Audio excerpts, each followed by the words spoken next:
What's good, everybody? Timeless Traveler here, and welcome to my How to Redstone series, where we talk about all things redstone, from basic components to advanced circuitry and wires and whatnot, the do's and don'ts, the technical aspects, the cans and cannots, everything redstone will be in this series.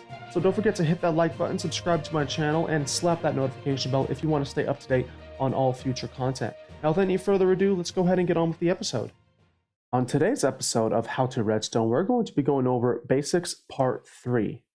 We're going to talk about the Redstone Lamp, the target, the oak pressure plate, or just all wood pressure plates, the stone pressure plates, the weighted pressure plate light, and the weighted pressure plate heavy. Let's go take a look at our testing area real quick. And we're going to start off with the Redstone Lamp. So if we check this out here, it produces a full light level, 15, when activated, and it can receive a redstone signal from all 6 sides. Okay, so you can see here, push a button, it emits a signal and produces light. Same thing with the lever, keep it on or keep it off. And then this just to show that we can in fact power it from all 6 sides. You can run redstone in, or you can just power it with buttons or levers. So the next thing is going to be the target. Now, target produces a redstone signal when hit by a projectile. Signal strength depends on how close to the center the target is hit. Signal will last for 4 ticks, except for arrows and tridents, which last for 10 ticks. And it cannot conduct a signal strength, only activates when struck by projectiles. And Bedrock exclusives, it cannot be observed by an observer, which limits certain things that we can do, unfortunately. And also it is a transparent block. So there are certain things that we can't do with it, and there are certain things that we can do because of those properties. And then on the right, you'll see a list of projectiles. I won't name off all of them. Pause the video if you want to see the projectiles, but we're going to move forward. Over here, we're going to start off with just the trident. For now, you can see this is all the signal strength output. So this is going to be 1, 2, 3, 4. It's going to alternate all the way with 15 at the very end, all right? So if I try to hit this very edge right here, you'll see signal strength of 1. And the closer I get to the center, you'll notice that the strength increases until we get down to, let's see if I can get a bullseye here. And will it work? We'll just spam it with these. There we go. See, all the way up to 15. And notice the how long the signal is active, the ticks.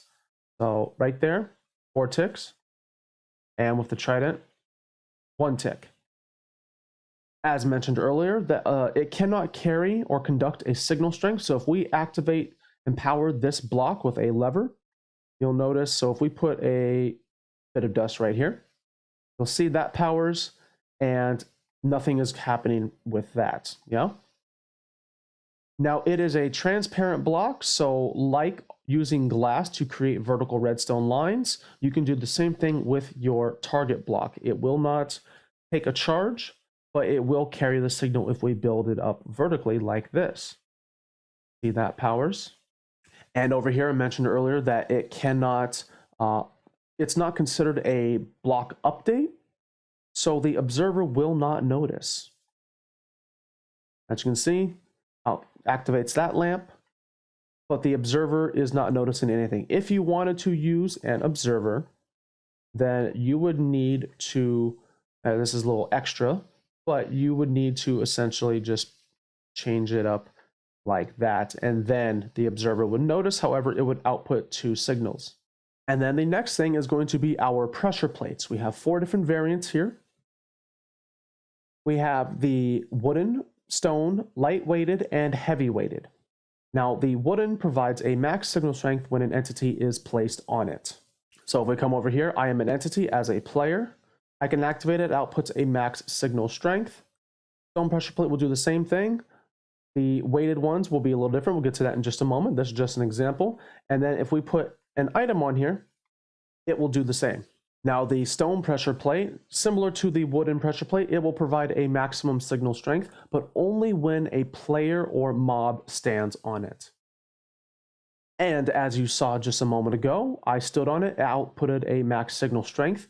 Now, unlike the wooden plate where we threw something on here and it put out a max signal, the stone pressure plate will do nothing. Now, this isn't limited to your typical stone when it comes to your stone pressure plate. This also includes the black stone pressure plate as well.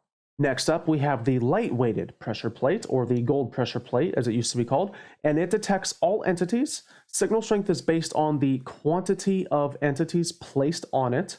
Signal strength changes per every one entity, up to 15. Now, technically, that means two different things. When we say 15 entities, it could mean either two different things. So first one, it could be 15 separate entities. You'll see the signal strength increases as we add more items on.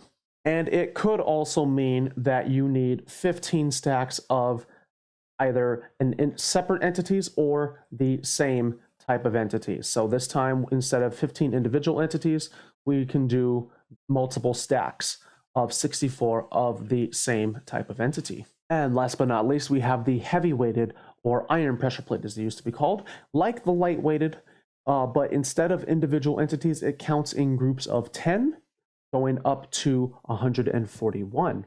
So for example, that means we can do more. You need more than 10 separate entities to output a signal strength beyond 1. Right now we have 2 in here, and we're going to add 3, 4, 5, 6, 7, 8, 9, 10. When I add that last one, you're going to see a signal strength of 2. So once we reach 11, then it outputs an additional signal strength. Or you do more than 10 full stacks of different entities here. So we already have 2 stacks. We're going to add 3, 4, 5, 6, 7, 8, 9, 10. And once I add this 11th one, then you're going to see we have an increased signal strength that way. And that's going to be all the time that we have for today. Thank you all again so much for watching. My name is Timeless Traveler, and this was How to Redstone Basics Part 3. I hope you got something out of this episode. Let me know down below in the comments if you learned anything new about redstone, or some additional things that may help you in your upcoming builds.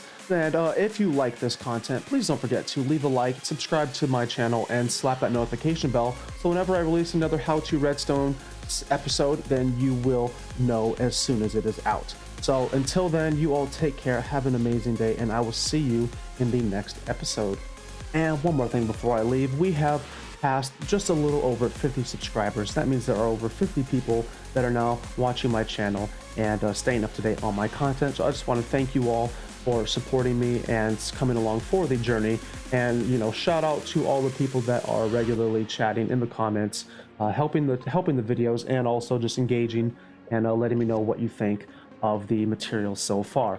So, and once we reach about 100 subscribers, I have a bit of a plan in mind for some sort of little special, entertaining video for you to watch and enjoy. Hopefully you will like it. So be on the lookout for that once we reach that 100 mark.